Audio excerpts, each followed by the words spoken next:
He thought his robe would protect him forever. But when Judge Boasberg started shielding political insiders, Pam Bondi turned the entire system on its head. Pam Bondi stood behind the podium in Tallahassee, hair pulled tight, voice calm but deliberate. She wasn't reading from a script. No teleprompter, no notes, just a stack of sealed documents. Her eyes locked with every lens and journalist in front of her. This is not political. This is about trust. And Judge Boasberg has broken it. That was the sentence that set off everything. It echoed across screens in living rooms, courtrooms, and conference halls.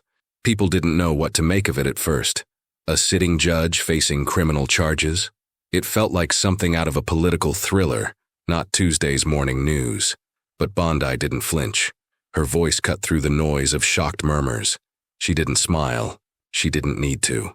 Just 48 hours earlier, whispers had started circling inside the Department of Justice. Quiet murmurs about a sealed file, an internal audit, and a highly sensitive case review involving Judge James Boasberg, a federal judge with years of experience, known more for his connections than his rulings, someone most Americans had never heard of, until now. But Bondi had been watching for months. The catalyst, a late Friday decision in a D.C. courtroom where Judge Boasberg issued a restraining order, blocking the deportation of 5 individuals with suspected ties to Tren de Aragua, a gang with a reputation that made even hardened ICE agents nervous. Bondi believed it was more than bad judgment.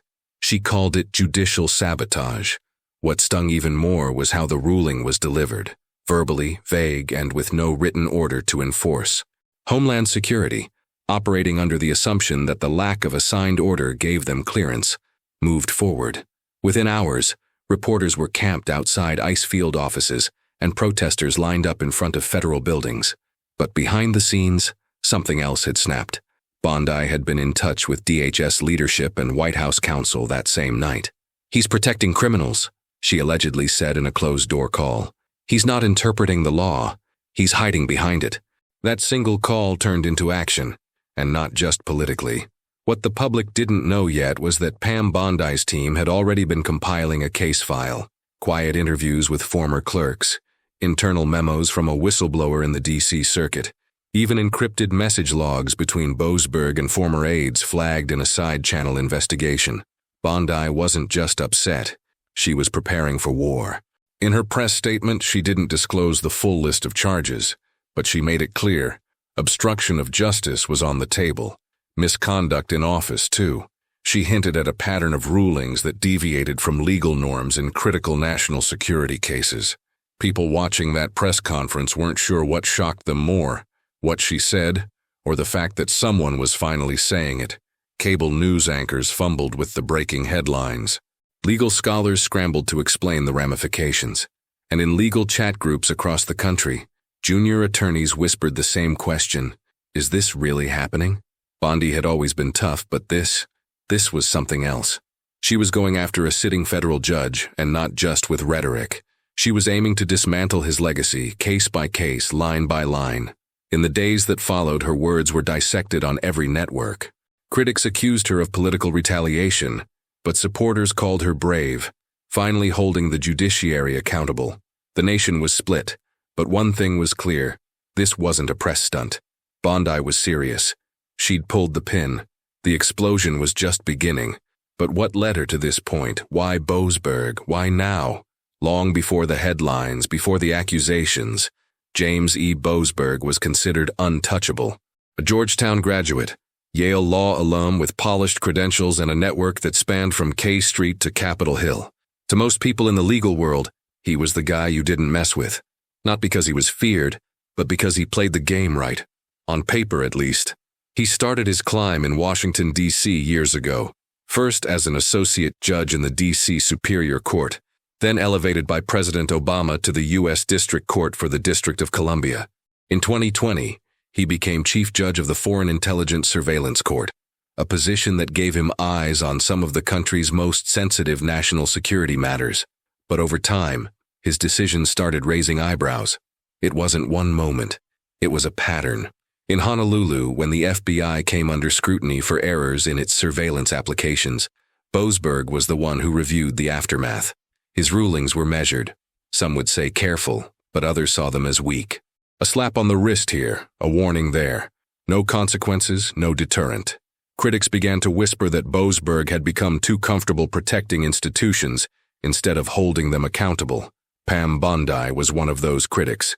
She had been keeping track silently, while Boasberg's name kept popping up in cases with implications beyond the courtroom, especially cases involving immigration enforcement and the limits of executive power. To Bondi, he wasn't just making controversial rulings, he was shaping the battlefield from the bench.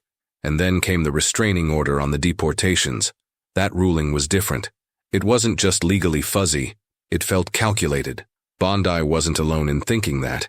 DHS officials were caught off guard. "We got no paperwork," said one internal email.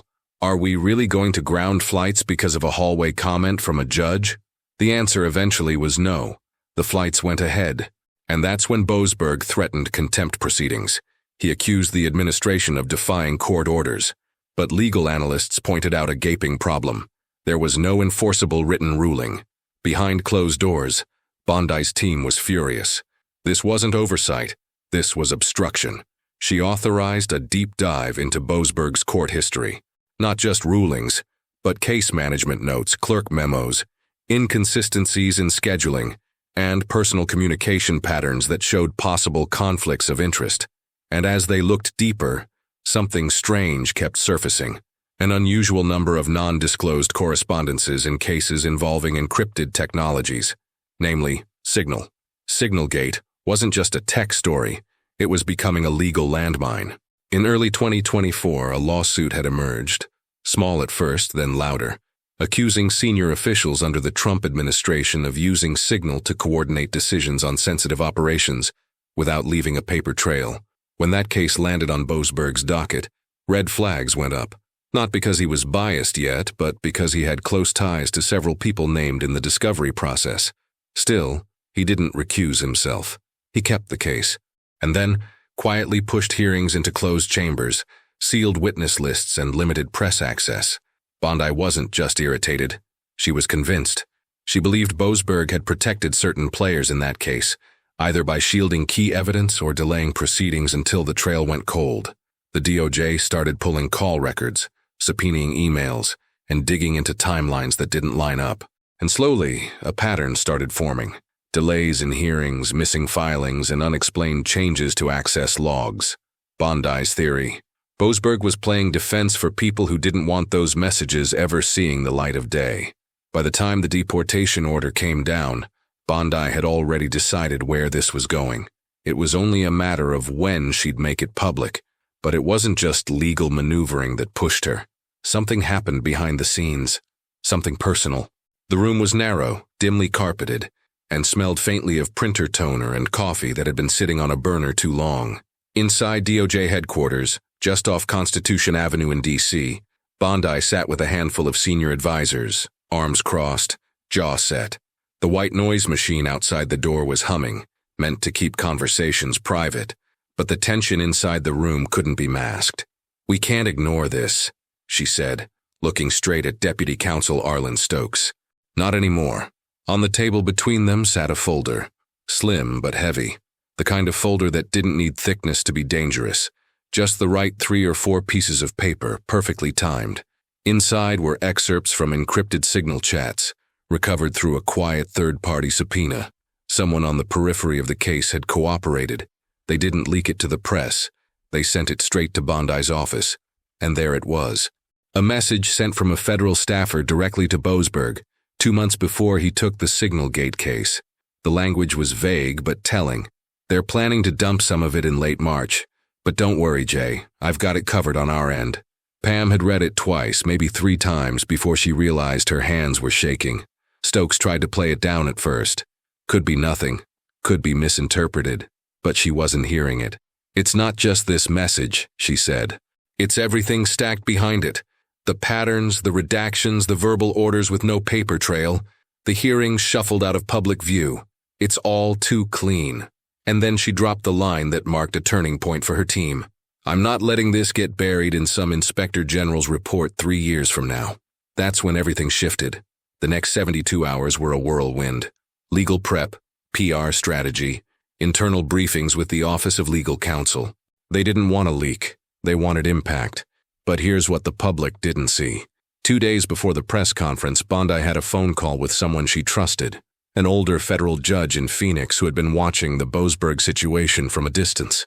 No politics, no headlines, just years on the bench and a quiet understanding of how power works. "You sure about this, Pam?" the judge asked. "I am. You'll burn a lot of bridges." "I'm not here to make friends," she replied. "I'm here to clean house."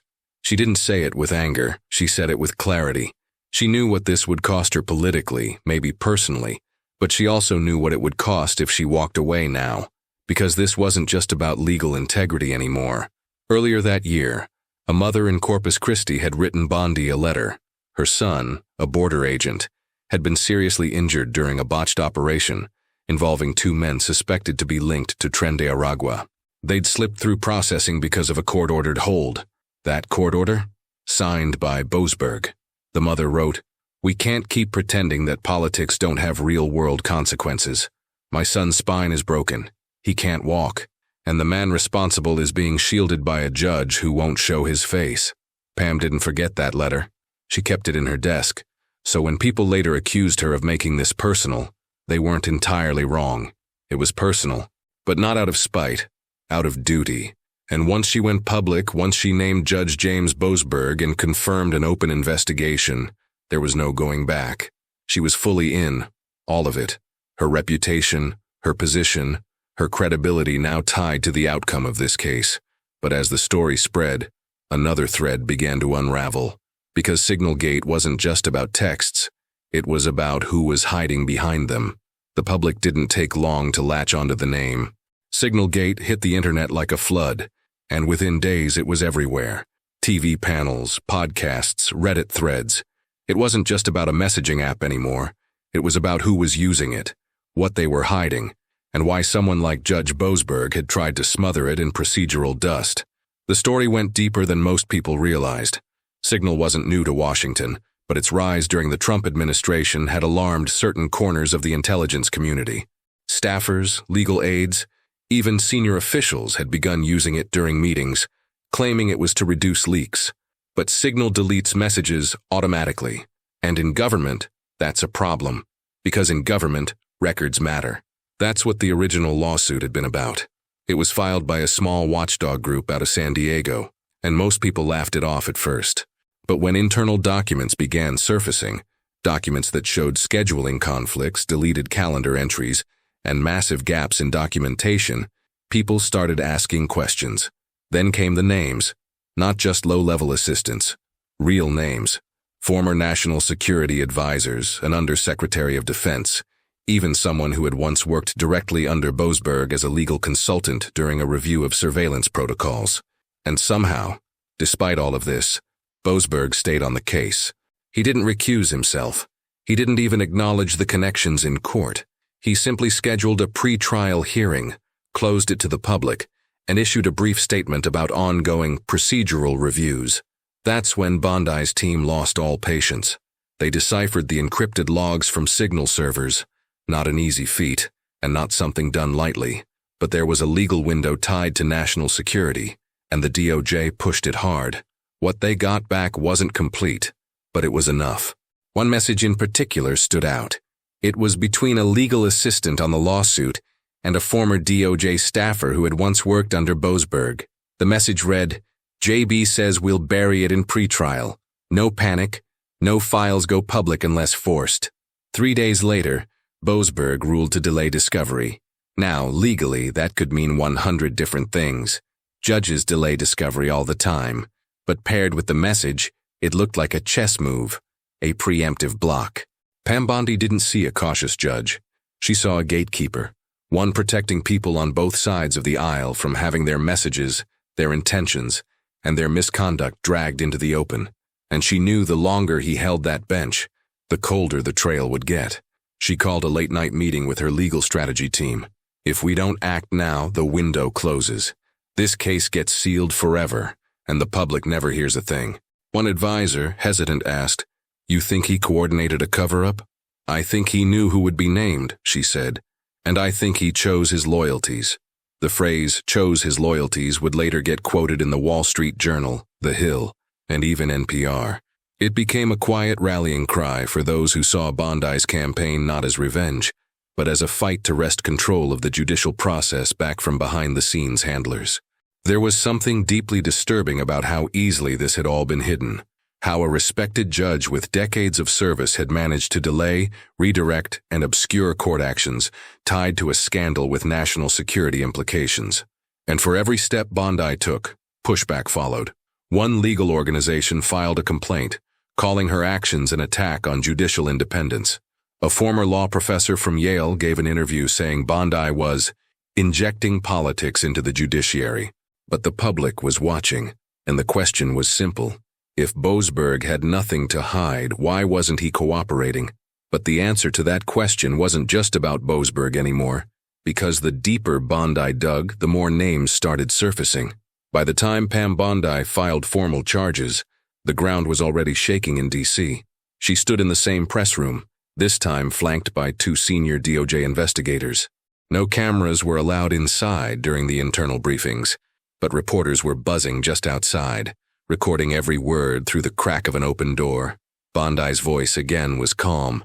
No theatrics, no fire, just facts. We believe Judge James Boasberg has knowingly interfered with federal investigations, misused his authority to shield select individuals from scrutiny, and compromised the integrity of our justice system. The Department of Justice is pursuing formal charges. The list was precise: obstruction of justice, misuse of judicial authority, willful concealment of evidence, and failure to recuse in a matter involving known conflicts of interest. Within hours, legal circles across the country ignited. Law firms sent emergency alerts to their litigation teams. Judges met privately to discuss the fallout. And inside federal agencies, emails with Boasberg's name in them were being quietly deleted or locked away behind restricted access. But what made this different, what made it real, was what came next. Bondi's office released a small collection of internal messages, legally cleared for public review. None of them included classified info, but they were damning. There were suggestions that hearings had been moved to favor scheduling with particular legal teams. A text that read, "Keep this one in my courtroom. Too risky for another judge." A short email to a former colleague marked personal that hinted at coordinating legal timelines around expected political changes. It wasn't smoking gun material on its own, but to the public, it felt like corruption dressed in a robe. Meanwhile, Boasberg went silent. No press statement, no court appearance, no official denial. His clerk issued a brief response. Judge Boasberg has always served with honor and integrity, and will respond through the appropriate legal channels. But that only made it worse. People wanted answers. They wanted him to face a microphone to explain himself, or at least show some sign of accountability. Instead, his allies moved for him. Several political commentators on mainstream media began defending him, saying this was a witch hunt, that Bondi was weaponizing her office, that she was trying to send a message to other judges who ruled against conservative interests. But for every critic she gained, she earned a louder wave of support. Ordinary Americans began speaking out. Veterans, small business owners, immigration officers, even former court clerks who had worked under Boasberg years ago. Some defended him, but more came forward with stories, some vague, others detailed, about quiet decisions that never made headlines but had affected real lives. A court translator from Laredo said she remembered seeing documents go missing from a deportation case that was reassigned to Boasberg's court at the last minute. Paralegal in Ohio claimed her team had once been told to hold off on filing because a friendly judge wanted to take jurisdiction. These weren't bombshells. They were whispers. But together, they painted a picture. And Pam Bondi, she wasn't done. She gave one last interview before going completely off camera. The interviewer asked her if she feared the political consequences of charging a federal judge. Her response was simple: "Let the consequences come. I'd rather lose my seat than lose my spine." That quote hit hard. It showed up on coffee mugs, bumper stickers, and digital ads within hours. Her critics tried to mock it, but the damage was already done. The line stuck. Inside the courthouse, meanwhile, preparations began for pre-trial hearings. The process would be slow. Judges don't go on trial often, and even fewer face actual criminal charges. But it was happening, and people were watching. The lines were drawn now. You were either with Bondi, believing the justice system needed a long overdue reckoning, or you were with Boasberg, defending the judiciary from what looked to some like a politically fueled takedown. But in the chaos of public opinion, a quieter storm was forming, because what came next wasn't about the courtroom. It was about trust. The trial hadn't even started, and yet the damage was already spreading. Inside a quiet courtroom in Alexandria, Virginia, Judge Boasberg finally appeared. He didn't walk in through the public doors. Marshals escorted him through the side hallway, away from the swarm of reporters outside. His suit looked pressed, but his expression, drawn, blank, told a different story. The man who once sat atop some of the nation's most delicate legal proceedings now stood as a defendant, flanked by attorneys and a tight jaw. The charges were read out in clear, clinical tones. The judge presiding over the hearing didn't show any visible reaction. No grandstanding, no cable news theatrics, just facts, motions, and paperwork.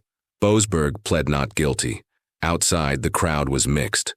Protesters, supporters, media vans lined the block. Some held signs that said, "No more shadow justice." Others waved American flags and chanted for Bondi. You could feel the divide, but beneath it all was the same question on every face. Can we trust the people behind the bench? The judiciary had always seemed untouchable to most Americans. Judges weren't like politicians.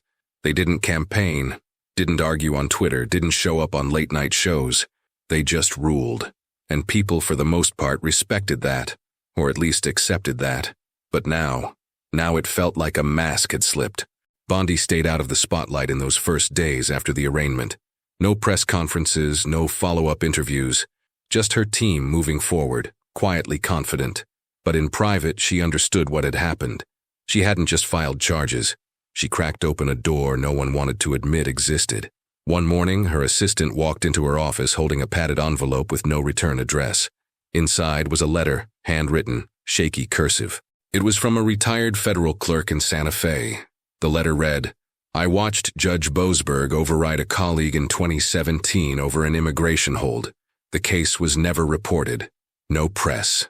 The man was released. 2 months later, he killed a sheriff's deputy in Oklahoma. We all knew it happened, but no one said a word." Bondi didn't share the letter publicly. She didn't need to. The stories were surfacing on their own, one after another. Not all provable, not all clean, but consistent. Whispers of favoritism, private lunches with federal attorneys, phone calls that skipped official records, and rulings, always the rulings, that leaned just enough to raise questions, but never enough to demand attention. And still, Boasberg said nothing. His legal team gave brief comments. They called the case an egregious overreach, claimed he'd done nothing wrong, and painted Bondi as a partisan soldier on a vendetta. But they couldn't explain the messages. They couldn't explain the scheduling delays. They couldn't explain why sealed court logs had quietly vanished before hearings tied to Signal Gate. In Washington, people started choosing sides. Some legal analysts warned that if Bondi succeeded, it would set a precedent no one was ready for, one where any judge could become a target of political backlash. But others argued that accountability wasn't a threat to the system. It was the foundation of it. Senators were split. Some backed her, others called for an investigation into her office instead. And still, she didn't flinch. Because beneath the noise, beneath the headlines, something else had shifted. Ordinary Americans, people who never cared much about legal hearings or federal judges, were now watching C-SPAN, reading court transcripts, following every update. It wasn't about Bondi anymore. It wasn't even about Boasberg. It was about whether power still had limits. And in coffee shops, kitchen tables, and break rooms across the country, people were talking about justice in a way they hadn't in years. But one final piece still had to fall into place, the reckoning that would decide whether this was just a scandal or a turning point. It was a late spring evening when the verdict came down. No flashing lights, no triumphant music, just the sound of a gavel and the buzz of people shifting in their seats. Judge Boasberg was not found guilty on all counts. Some charges were dropped due to lack of hard evidence. Key messages had been erased long before the DOJ could get to them. But 2 charges stuck. willful concealment of evidence and misuse of judicial authority. The courtroom was quiet as the clerk read the words. Boasberg didn't move. His lawyers lowered their heads. The sentence, loss of his bench, permanent disbarment, and a recommendation for further federal review of his past rulings. No jail time, but no way back either. Pam Bondi didn't celebrate. She didn't hold a press event. She simply walked into her office, looked out the window toward the Jefferson Memorial, and whispered to herself, "That's one." She knew this wasn't about just one man. It never was. In the weeks that followed, something rare happened. People stopped arguing just for a moment, not about party lines or court politics, but about truth. For the first time in a long time, the public saw behind the curtain. Not into a conspiracy, not some grand puppet show, but into the messy, flawed, deeply human system that runs our justice. One clerk from Boasberg's court gave an anonymous interview. "He wasn't a villain," she said. "He believed he was doing the right thing. But that's not enough. Not when you wear that robe." And that's the lesson Bondi wanted people to walk away with. That power, real power, isn't about what you say in front of cameras. It's about what you choose when no one's watching. Boasberg had chosen silence, secrecy, and protection. Bondi chose transparency, even if it meant putting herself on the line. She received letters from families who felt overlooked by the system. A man in Wichita whose son was deported despite being cleared of all charges. A woman in Bakersfield whose sister had been assaulted by someone released under a deferred hearing. One that had passed through Boasberg's courtroom without any public record. These weren't just sob stories. They were real consequences. Real people. And for Bondi, that was the whole point. In one of her few public appearances after the trial, she stood before a class of first-year law students at the University of Florida. No notes, just her voice. "Don't chase headlines," she told them. "Chase the truth, because if you don't, someone else will write your version of it for you." The room was silent. Some scribbled notes. Others just stared wide-eyed. And while critics still called her reckless, others began to ask harder questions. How many other judges were making quiet choices in shadow corners of the law? How many rulings were less about justice and more about protecting the machinery? The Justice Department quietly launched a new review system for internal complaints against federal judges. It didn't make front-page news, but it mattered, because now someone was watching. And that's what accountability is really about. Not fear, not revenge, but presence. Being there, watching, not looking away. Pam Bondi had given the system a bruise, yes, but sometimes a bruise is what it takes to remind the body where it's weak. As the dust settled, the story faded from the front pages. Boasberg moved out of D.C., his name slipped out of the headlines. But the echo of his fall stayed in the chambers where others now sat, robes freshly pressed, verdicts still in their hands. Let this be the lesson. Even the highest bench can crack. And when it does, it's not about how hard the fall is, but what the rest of us learn from it. If you believe justice should always come with accountability, don't stay silent. Subscribe for more stories that bring the truth to light.